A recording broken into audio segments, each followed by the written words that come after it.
Today we're going to take a look at how I created a Timbaland style track using some samples from our Sounds of Africa sample kit. Now before I get into the breakdown, let's go ahead and take a listen at what I was able to create.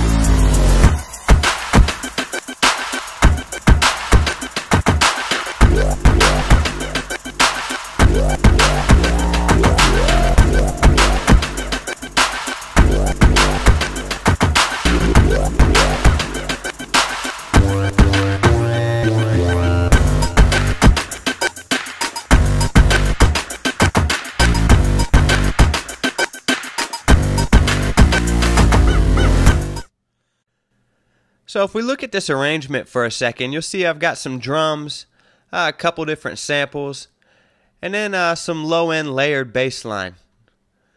So these clips in green here, essentially those are the ones that came from our Sounds of Africa product.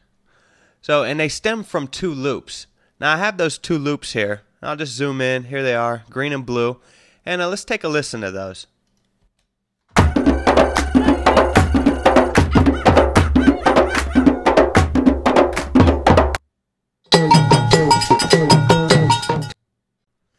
So what I did was convert these two loops to MIDI files so I could access the individual slices from my MIDI keyboard.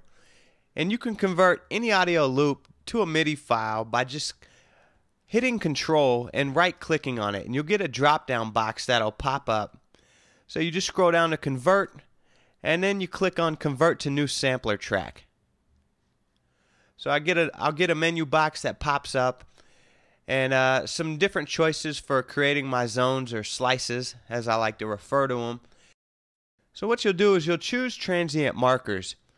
What that's going to do is going to identify the individual hits in this sequence and slice them out for you. So you can give it a name, and select the keyboard range. Just click OK after that. Bam.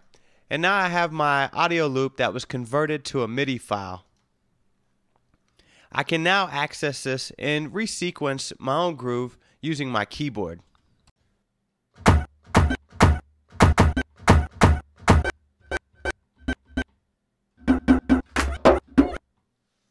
So those were some of the slices. Now once you do this, you'll notice it doesn't slice everything perfect for you. On some of the slices, you're going to get some clicking and popping or noise artifacts just because the technology isn't perfect. But it still does a decent job in its own right. So again, I just took those two loops, converted them to MIDI, and then I was able to start, sequencing them in my own groove. So let's go ahead and take a listen to some of the samples that I used. I'll just start soloing them out a bit.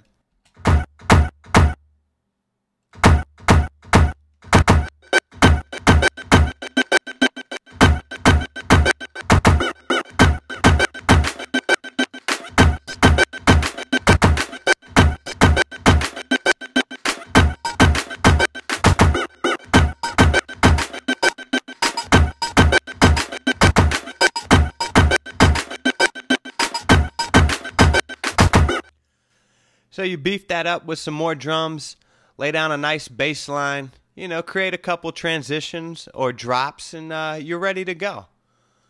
So this has been a look at how to create a Timbaland style track using Sounds of Africa Volume 1. My name is Slick Nixon, and check us out at platinumloops.com.